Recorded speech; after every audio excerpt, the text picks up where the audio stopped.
करते हैं जिस त्योहार में वो है दिवाली।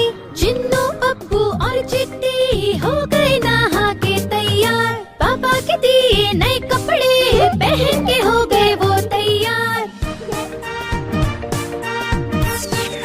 दिवाली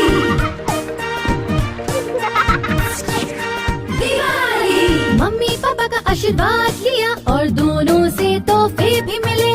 रंगोली पे दिए सजा के उसे और भी सुंदर बना दिया।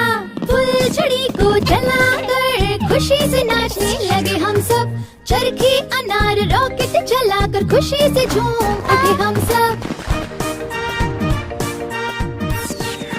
दिवाली